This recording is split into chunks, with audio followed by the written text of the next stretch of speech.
happy and we're singing and we're colored.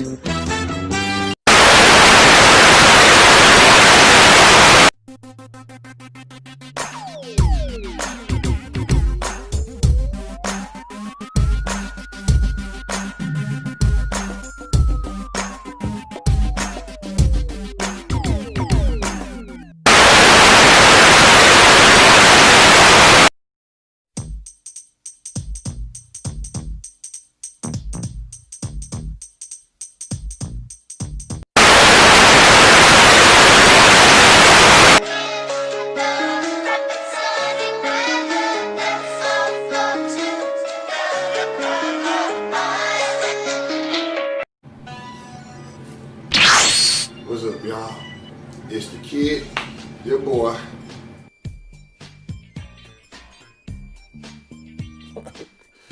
Okay. And what we're gonna be reacting to is a Try Not to Laugh, Tony Baker voiceover. The last one. It was about an hour long. The motherfucker was long too. That was funny. So we're gonna do another one. Make sure you like, follow, subscribe. And follow my social media too. And let's get into it. Butt cheeks, booty butt cheeks, booty butt cheeks, booty butt cheeks. Come over here and you can stand here at the printing machine. Oh Lord, what's he doing now? Hey, you know Chris, man, he's always fumbling the documents. Hey, yo, look at, he about to Photoshop his ass, man. Yo, who's still doing this in 2020? I don't know, but he's got his big pimply accounts receivable ass all over the machine. Oh, see your job, bro, so you won't be lonely. We are the government. You gonna take this vaccine? No.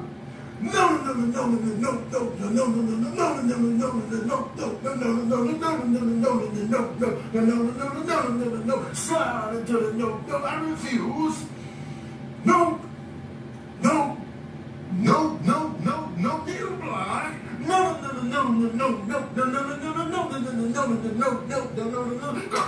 Recovery. Oh no. Okay, sexy, I'm scared that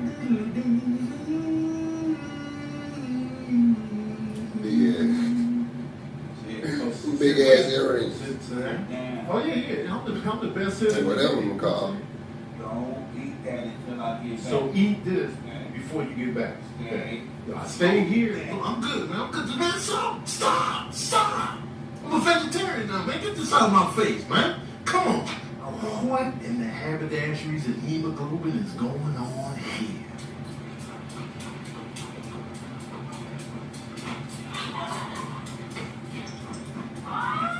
This is none other than rap vet, diplomat General Cameron doing a fully realized double dutch. I have never had the courage to dabble in the double dutch. Let me tell you something. I grew up on the south side of Chicago in the 80s, and double dutch was a way of life for the young black girls in the community.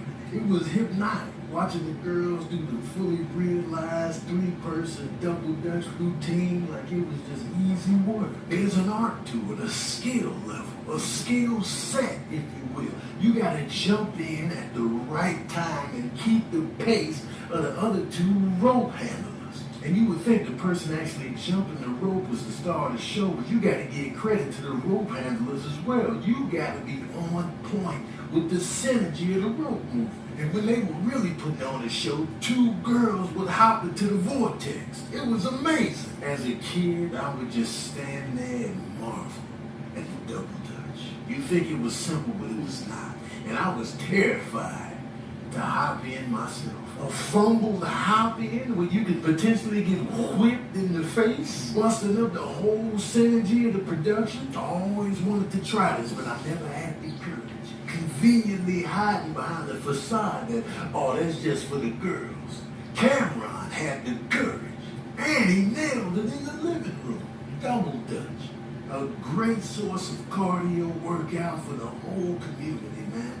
Everybody needs to get involved in this. Professional fighters know the quality work you can get out of jumping rope. Now I want to do it on the double dutch tip. You know what? I'm going to do it. Thank you, Cameron. And if you motivated him to jump rope. Pumps. These let's dive on fresh waste pumps. Oh, man. I hope you enjoyed these final. I got no regrets pumps.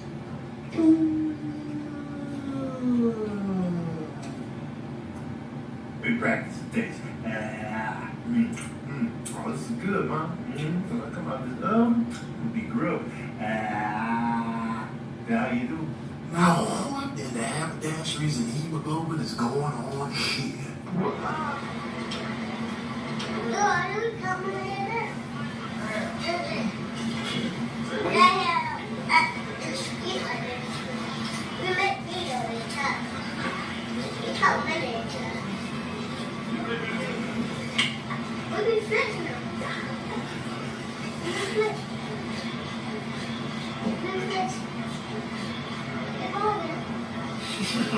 Yo, wise little man, a fully realized, reflective adult out. Everything he was saying felt lived in for decades, and he ain't even got a decade under his belt yet. He probably only been putting sentences together for 2 years. Look at how he looking around and talking and just being introspective. He like little dude that not.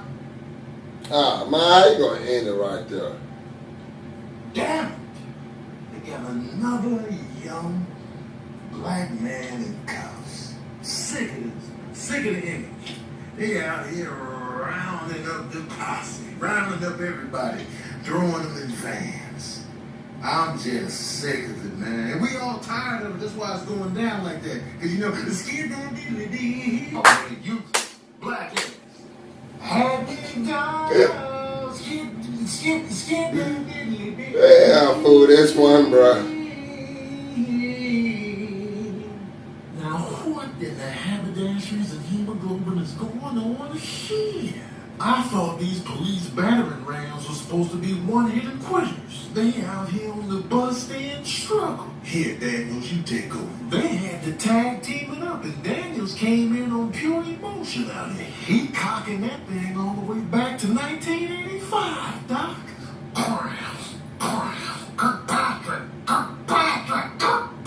He had to tap into some emotional trauma just to do a dent on that thing. And look at Roberts, he back in the mix now. They'd be better off hiring a local goat to get this door open, because they ain't doing a goddamn thing. I've seen lumberjacks chop down entire trees quicker than this. The rest of the police force is looking at this like, yeah, I'm gonna get my little overtime paperwork after this. They tried every angle on it. Finally, the dude's going in there like, I forget what we was even here for. Let me tell you something. Whoever was inside that apartment had time to wake up after hitting the snooze button 7 times, wash their face, brush their teeth, make a complete breakfast consisting of toast, eggs, turkey bacon, and freshly cut avocado. Time to call their associates calmly and say, yeah, the cops are right outside my apartment. I'm going to go ahead and flush the stash. If they had time to go into the bathroom, light an incense, bring in the stash of kilos of cocaine, heroin, and meth, flush every one of them down the toilet individually, change the litter box. Then for the stash they didn't flush, they had time to sell the remaining product out the apartment window to those that were waiting on the fire escape to purchase said drugs. Then they had time to get back on the phone to update the stash situation with the Connect and the associates on 3-way, letting them know that they flushed the majority of the stash and sold off the rest. Then after they hung up the phone, they had to go into the living room to check in on the orgy that was being performed by illegal immigrant prostitutes in the living room with underage minors involved, making sure that was it did not take that long. So they can get everybody up out of there in a timely, orderly, and calm fashion out the fire escape window, only after the customers have climaxed. Then after they make sure that everybody is accounted for and happy with the services they were provided in this apartment, they leave one by one off the fire escape. Then after they shut the window, they go and check on the dead bodies that they still have time to dismember and dissolve in the bathtub and then immediately flush those contents down the toilet while lighting a second incense. Then after that, they go and check in on the paperwork that proves that they haven't been paying taxes, shred that down, recycle it, make water bottles out of it, fill it up with Flint water, then get that refiltered. Then after that, go back in the bathroom, rinse out the bathtub of the acid that was used to dissolve the dead bodies, take a shower, come out, make lunch consisting of a spinach salad with chicken, boiled egg, green peppers, avocados, and a light balsamic vinaigrette. Then wash the dishes by hand that was used to prepare said lunch, sit in the living room, open USA Today to the life section, and wait for the cops to come in. Legs crossed, candles lit. Let me tell y'all something. If I ever get kidnapped, do not send this particular police squad to come get me. Because by the time they would have gotten the apartment, I would have been murdered. Chalk outline, sent to the morgue, eulogized, memorialized, buried, exhumed, because they forgot that I said I wanted to be cremated and not buried. I would have been cremated. My ashes would have been given to the Baker boys who scattered my ashes in Lake Michigan. Then a movie would have been written and produced by ABC about the story of my life and this ordeal. It would have been casted, recasted, reshot. The budget would have went overboard. They still would have produced it. It would have got a set date to air on ABC. It's a two-part miniseries. Part one would have aired already. Part two would have aired the following week. And when the credits roll on part two, they would have been walking into the apartment. And what type of vibranium adamantium is this door made out of? Whoever made Thor's hammer made this goddamn door, man. Who had the Infinity Stones to make this door? God damn. That's the end of the video, man. You got a 2-for-1.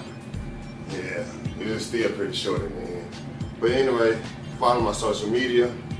Like, comment, subscribe, let me know if you like it or not, I guess, whatever. But that's the end. Deuces, peace.